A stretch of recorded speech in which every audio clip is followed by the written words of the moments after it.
So when we read our book, Breaking from Realism, in class, we came across the term called anthropomorphism, and that's bringing inanimate objects alive. And so we just thought about the military boots see all of the action, and we just went from there.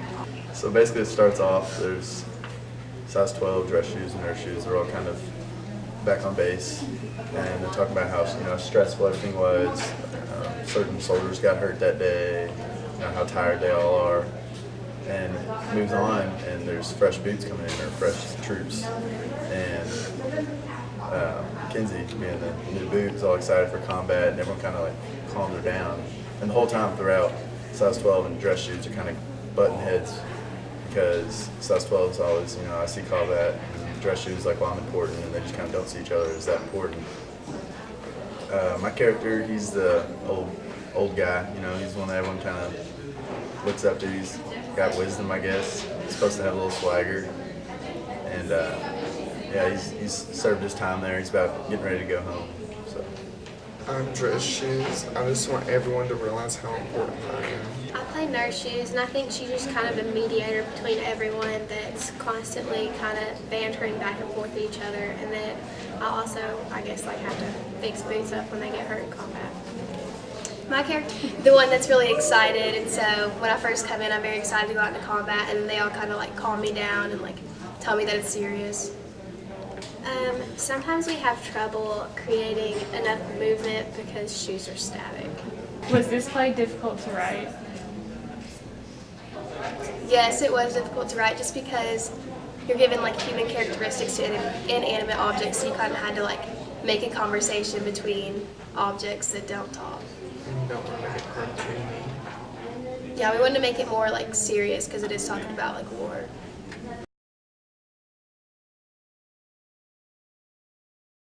What gave you the idea for this play? Well, I did Navy ROTC for several years in high school, and we went to a lot of different Navy ships, and it was pretty interesting. And I've kind of been interested in the fire side, so I picked damage controlman, and we read a lot of stuff in class that was all about the decisions to make to stay in the military or not. And that was kind of strange because I figured you'd want to be out of the military, but apparently not, so that's kind of why I based the play off of that. So basically our play starts with a damage controlman named Bruce, and a friend of his from his old town comes and joins the Navy. And so, she wants to be, and Emma, she wants to be deployed with him, and unfortunately can't. So Bruce has to make the decision of, I'm due to go home. Should I go home and help my lung cancer-stricken uncle, or should I stay and try to help my friend who has a very dangerous job? And toward the end of the play, there's the question of what does he do and what should he do, because he sees the worst outcomes of both situations. Character's Paul. He's a fire chief in Bruce's hometown. I played a pretty big role in Bruce's life, which is why he cares that I now have lung cancer, which I forgot to mention, that I now have lung cancer. I play Bruce, and like I said, Bruce is a Navy petty officer, and he has to go home.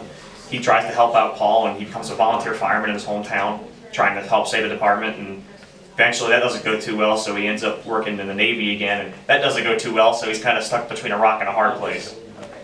I play Katie, who is Emma's sister, and I play kind of a smaller role because I'm at home while Emma's deployed. But yeah, I'm just pretty protective over her, and I've known Bruce and Paul for our whole lives because we grew up in the same town. So Emma is, she doesn't really know what she's getting into. She's Bruce's friend, a longtime friend is implied, and yeah, she doesn't really know what she's getting into. She has a really very fun personality. Yeah. Is there any reason why the title has a P in it? Yes, it's not a typo. A lot of our action takes place by the gangplank, which when you leave a Navy ship, it's the giant ramp. So I played a wordplay on ramifications, and I put the P in there since it went really well. So ramifications was born. Like I said earlier, we read a lot of stuff in class about decisions of people who, a lot of them had PTSD, and the decision was, should they leave the military or not? And I think as an outsider, the answer was obviously, duh, you said it was horrible, you should want to leave. And people, they said there was a decision, they were wondering, should they stay in or not? And that kind of grabbed me, so that's kind of why I picked this to show there is a decision, a serious decision, and there can be serious consequences no matter what choice you make.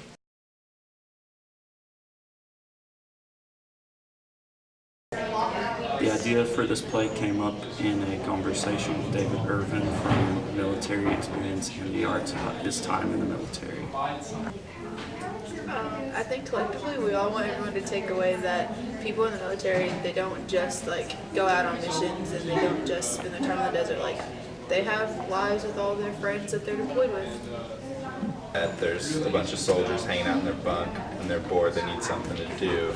So as the corporal, it's my job to kind of give them an assignment and let them run with it, kind of thing. So it's a funny assignment, and when we talked to David Irwin, he said it was a really good idea to do something like that. They would do stuff like that in the mess hall and all that. So it's a funny assignment, but it also has military terminology and stuff that goes with it, so it's not too off the wall kind of thing. So my character is Corporal Butler, and he wants to give his soldiers something to do. He does it in a very asinine way. He's not the nicest person in the world, but he means well with what he's doing.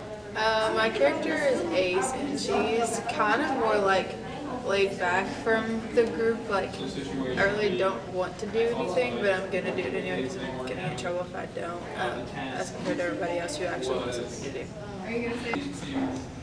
My character is Haynes, and he's just really bored in the beginning and wants something to do. But whenever Corporal Butler gives him something to do, he has to make a decision whether or not he's going to take it seriously. My character is Waters, and I feel like Waters is really distant and doesn't necessarily want to associate with the other soldiers. But as the play continues, he starts to like warm up to the others and likes working with them and jokes around with them and stuff. We added a lot. Like, it was funny in the beginning. We've added a lot of like one-liners to it to add to it. Like the stuff today about the underwear, and then you saying that you know how to kill a man 15 different ways without a weapon. A lot of it's been kind of improv. The more we've practiced it, the more just kind of creativity that's come out of people's mouths, and everybody else just kind of runs with it. Each time we perform it, we might come up with a new idea and decide to put it in the actual script. I think the only thing that's stayed consistent since the beginning is the guitar and the singing part. Okay, so, and again, how did you come up with the character of Corporal Butler? Like, where did the inspiration come from? Early Army Full Metal Jacket, look it up. Jacob, how do you get into the mindset of Corporal Butler? Like, how do you get into character? I have a tendency to be kind of an angry person anyways, so it's not very hard for me to start yelling at people for things. And just through different like leadership roles and stuff like that, I've always just kind of had that persona, so it's not very hard for me to step into a role like that, I guess. Well, the original idea it was inspired by the movie Eye in the Sky, which has a very similar like ethical dilemma in it, albeit it's drones and not snipers. But it's generally just about putting a face on like the enemy and showing that there are two sides to every war. So what do you want audiences to take away from this play? Just basically that, there are two sides to every war. Every time that the trigger is pulled, something happens, you can't take that back. I think out of all of the plays, ours is definitely the most serious and the saddest because we have to face like a really hard decision.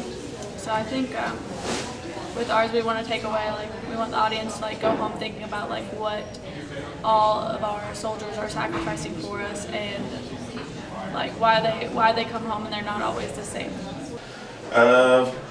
Basically just follows a sniper team, so a sniper and a spotter, and they spot a wanted terrorist and while they're on their daily like patrol or whatever, and they're given the order to kill this terrorist by a commanding officer, but the problem is that the terrorist is with his daughter, so they make the decision to either kill this person in front of his own daughter or let him go and potentially kill more people.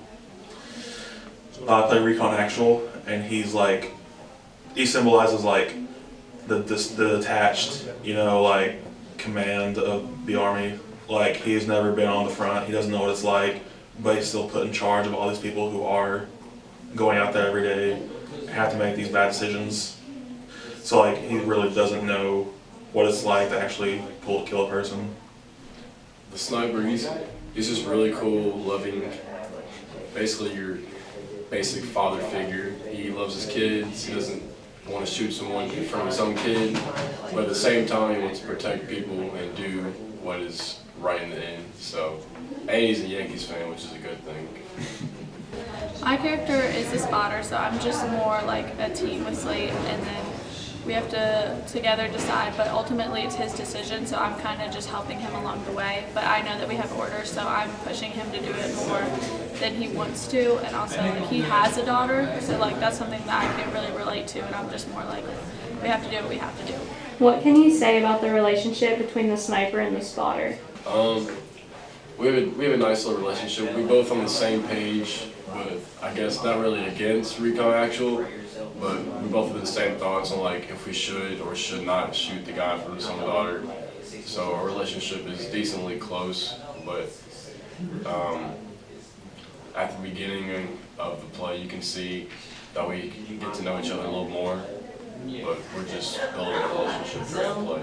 We're definitely a team, so we have to work together, and then we get along, we're friends. Like, I mean, at the beginning we're kind of getting to know each other a little bit more, but I think ultimately, like at the end, like there is a little bit of like some differences from where I think we should take the shot, like we have to do it, and he doesn't want to. But ultimately, like he says, do I have his back? And I say always, like no matter what, like he's my teammate. Is the main antagonist of this play Ben Ahmad or Recon Actual? I think if you looked at it from like, just like outside looking in, you think of Ben Ahmad, it's a terrorist, they have to shoot. But once you actually examine it, you realize that Recon Actual is the one getting like opposing the protagonist, which is the sniper, the most. So it is just like a really introspective piece that like, the bad guy isn't always the bad guy. My favorite part has to be the end when Slate asks me as the spotter, do we think we're good people? And I think that's like a really hard question because for a lot of the soldiers, they don't feel like they are good people after like having to take someone's life. Like it's a hard, because in the beginning we said the only thing you felt was recoil. And I think it shows like a change that like it's not that simple. And I think that is like a big takeaway. Yeah, that was perfect. Couldn't have said it any better. Okay, cool. Thanks, guys.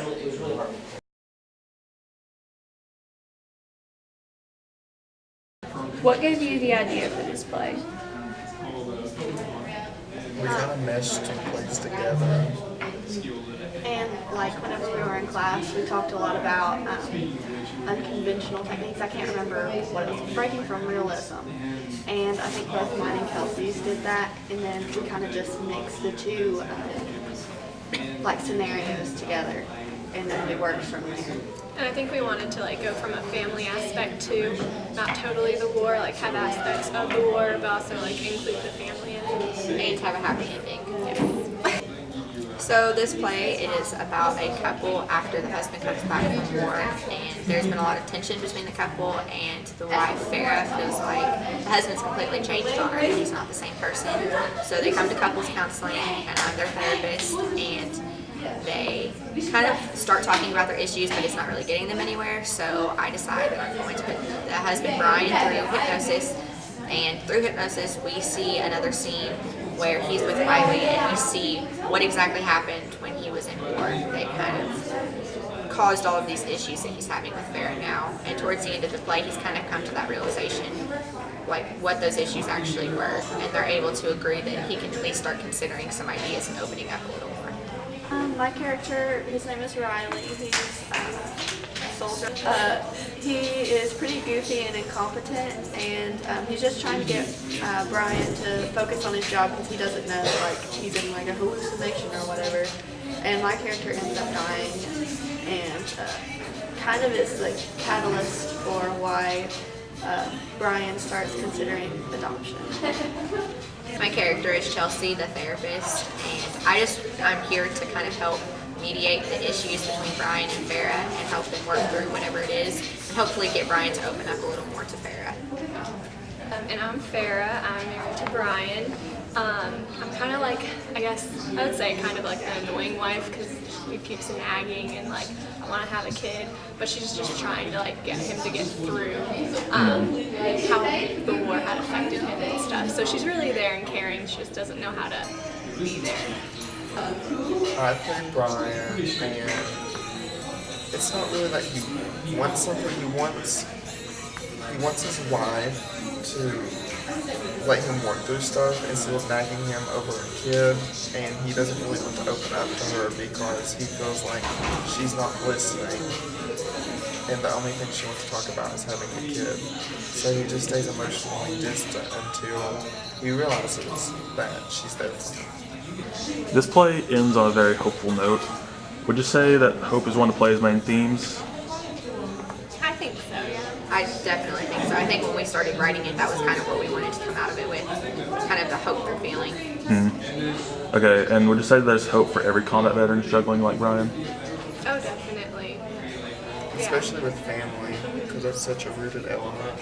Yeah, definitely. And like I grew up in a military family, and that's kind of what like helps you stay together and stuff and continue through it. And it helps you like know that you can go through another deployment and everything's gonna be all right. Okay.